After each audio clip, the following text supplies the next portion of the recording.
Well, thanks and welcome everybody. This is Rodeo Randy, where we talk about my favorite sport, the exciting sport of rodeo. And today in the studio, we happen to have the head coach of the Miles Community College men and women's rodeo team, Coach Sylvan LaCross. Coach, thanks for coming in this morning. You bet. Thanks for having me on. Well, before we start talking about the rodeo going on right now as we speak, I'd like to talk a little bit about you, if you don't mind. Yeah. Well, you're a professional cowboy. You qualified 8 times for the Montana Circuit Finals Rodeo as a bareback rider, and a 4-time Northern Rodeo Association Finals bullfighter. And recently you were selected as the Montana Bullfighter of the Year. Now, Coach LaCross is a recipient of the Calvin Boline Memorial Award, which is given to those who uphold a manner of professionalism, a mentor to up-and-coming athletes, and continue to invest his time in the sport of rodeo. Coach, of all those accolades, which one means the most to you? You know, probably that last one you just mentioned. I got that in 2018, same year I got Bullfighter of the Year. So it was a pretty emotional-filled weekend. But to join the greats as young as I was in 2018, so it'd been right at 30, it's pretty incredible for me to be able to have people recognize that, because it's just voted on by peers, nominated by friends and people you rodeo with, and for people to look up to me as that at 30 years old as somebody that's given back to the sport at such a young age is pretty incredible. Well, it's tremendous. And do you think your upbringing as part of the Western way of life helped you win that award? You know, some of it. I really didn't grow up too much in the Western way of life, and in a sense, we actually owned a hotel in Cook City, Montana, an 8-bedroom motel, and it was me and my brother and my mom, and folks had recently divorced, but we were up there cleaning rooms and washing toilets and going to school, so it's not exactly the Western way of life, but it taught me a good work ethic, and we got introduced more into rodeo up there with some friends that went down to the Cody Night Rodeo pretty regularly and started learning how to ride steers there. And always kind of learned how to rope with my dad and my mom, roped a little bit, and it just went from there. So the Western way of life has been there always, and it's near and dear to my heart, and it's given me such an opportunity to outreach to so many more people around me. Yeah, well, congratulations on that. We really appreciate it. Now I suppose we should get into the rodeos that you have coming up as we speak. It's going on. The MCC Big Sky. MCC's in the Big Sky region. This is a Big Sky Rodeo over here right now. And last week you were in Bozeman, up in that rodeo too, and you had some of the kids there perform real well up there. Yeah, we went into Bozeman. We've been having some great practices. Spring season's always tough. It's only 3 weekends and 5 rodeos, 2 in Bozeman, 2 here at Miles City, and then we go to Missoula next weekend and get the last one in. So it's a bit of a grind, and it takes a toll on those kids mentally and physically. And you know, we had some kids that did really well, some that bobbled just a little bit, and it's just growing up and learning how to take on that added pressure. It's when you start looking at the standings, you always start putting too much extra pressure on yourself. And then more pressure is to the top 3 in each event in the rodeo qualify for the national finals, college national finals in Casper, but the top 2 teams in each region get to go.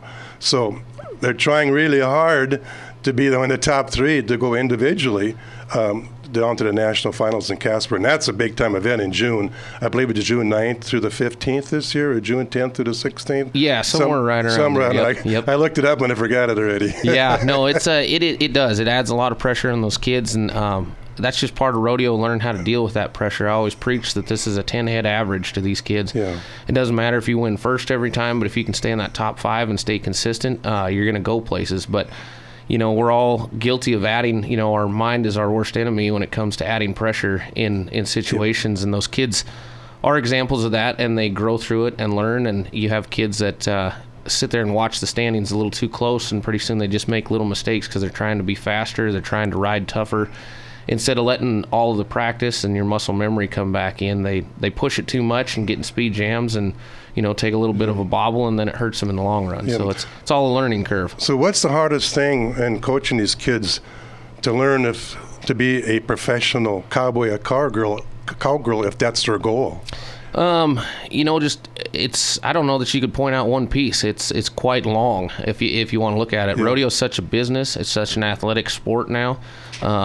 There's working out. There's the physical side of it. It's the mental side of it, of being mentally prepared to block out all those outside forces that are trying to pressure you into doing faster. You're there to rope your calf, to run your race, or to ride that bull or bucking horse. And if those kids can just focus on that, it's better. But there's always that, that guy just in front of me was, 10 flat. I better be 9.5 or something. And that gets to them, absolutely. And it's taking just that competitiveness and building that in there. But that comes with practice. That comes with outside work outside of practice. Yeah. I think the hardest thing is to see how much dedication they have outside of practice if they're working on their horsemanship and whatnot, when, our practices are pretty cut and dry, like we're rolling and going. We're going to do this event for this hour and then we move on, because those kids also have to study. They're students here. Yeah. They got to be a student before they're an athlete. Yeah, absolutely. And of all the events that you're coach, what event do you think is the hardest to coach? Really, I would say it's the goat tying. I'm not much of a goat tire myself. Me neither. We're watchers. Yes. But I'm very fortunate to have some kids that are very skilled in each event, and they're able to kind of help their peers, which I think in turn helps them better. I know that when I first got called to do a bareback riding school years ago, I was struggling with how I was riding, and when you go and break it down to teach somebody else, you start finding the holes in what you're doing to correct those. So I think that's been a big benefit to me, is to have some of those kids that are able to break it down for themselves, because they notice a bobble when they're helping somebody else. And then we also have multiple instructors throughout the years that we come in and have different clinics. So it's, we're very fortunate here. We've got a great support system in Miles City and the surrounding area, and that allows us to do some of these great clinics. Do you want to mention some of your assistant coaches that you have? Yeah, it's me right now. Well, you're the head coach? I am the one and only. But really, I have Bryce Bott and Parker Murnion, some great ropers, and both the team rope and calf rope, and come in quite frequently, help these kids out. Tiffany Ogren has come out and done a breakaway clinic with us. Kaylee and Wyatt Gregg, they're from Frank Phillips College, really good, near, dear friends of mine.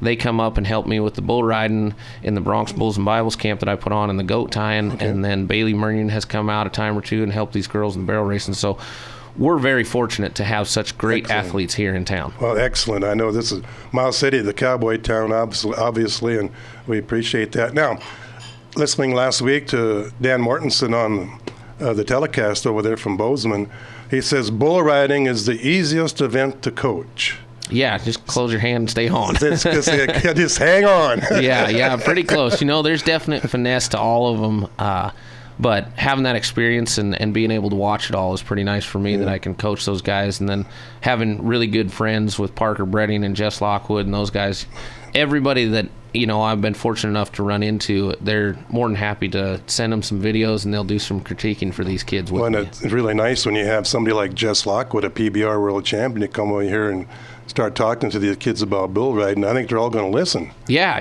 you think so. If they want to be a competitor. Okay. Now, also, we talked a little earlier about it, because, in the college rodeo kids, when they compete in the rodeos, they can actually earn money in the rodeos that they compete in the college. And then I know a few years back we had I think it was one of the Wright kids was a college champion, and he was like number 3 in the PRCA world standings. And I forget which one it is. But now with the NIL money, which is available for these college basketball and football players, can the rodeo kids, can they get involved with the NIL without competing against the money coming in that they can earn on the rodeo circuit in the college? Yeah, rodeo is such a different sport because we ride individually. We do all kinds of different things with that, but those kids can have their own sponsorships as they want. The NIL deal hasn't really come into rodeo, because rodeo kids can rodeo not only on the college level but the professional level at the same time, like we were just talking about. So if they have a sponsor, they can pay into the patch program with the National Intercollegiate Rodeo Association. As long as it's not conflicting with the national sponsor, they can put those on there and pay their dues, and they can wear that patch out in the arena. Well, good. That's good. We can maybe help promote that and get some of these highly recruited high school kids that come. Yeah, come here. we've been working on it. Yep. That draw to down south in the warm weather is a little tough. Speaking of that, I do like your motto, Coach, that you have: start here, go anywhere at Miles Community College Rodeo Team. Yep. That's the kind of the motto for the school, and it's a huge example of what these kids are doing. I've got kids that are moving on after this year, graduating and transferring out to get their 4-year degrees and have become really great rodeo athletes and teammates. That's excellent. Okay, well, let's talk about the rodeo, because we got, in a little bit, we got some slack running here this morning, and then we got the performances on tonight and Saturday at 7 p.m., and then we got Sunday at 10 a.m., but then we have slack like say today at 10 and then tomorrow at 10, and it's going to be fun for everybody there. Yeah, we had some really great rodeo action last night, Thursday night, to kick it all off. We're going to have slack rolling and get the rest of those kids ran through. And then tonight we'll have the short round. So following slack this afternoon, we'll have a Calcutta down at the Buck and Horse Saloon at 3 p.m.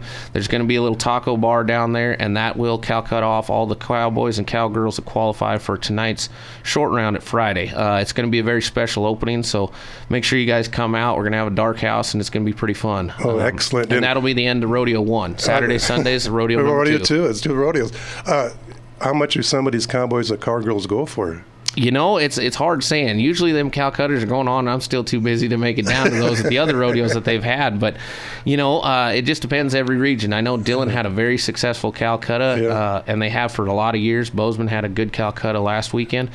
So it just kind of opens the door that we thought, hey, why don't we, try that here? I've got some parents on the team that really helped set that all up. Well, I got a few extra dollars. I think I'm going to come down there and buy me one. Well, you might want to pack more than a few. So there's some kids that'll go for a lot. We've got some extremely great talent that's in there, and each individual kid's going to get auctioned off. So there's about 10 kids per event in there. So it'll take a little bit of time, but we should have everybody back out of there by 5 o'clock to go grab another sandwich and come back to the rodeo. All right. Well, if I hit Powerball, maybe I can buy some of those. Yeah, or you can sponsor the rodeo team. We'll there put you on the side of the trailer.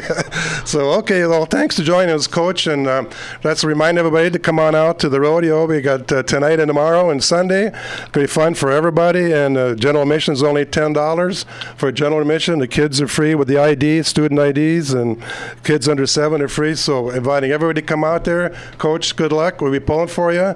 And we hope we win this rodeo. Yes, sir. We've got some great prizes, and the kids are really enjoying the buckles, so it'd be nice to see them one on one of those kids' belts. Well, thank you. Well, thanks, Coach. Good luck for the rest of the season, too. Thank you. Thanks for having me. Yeah.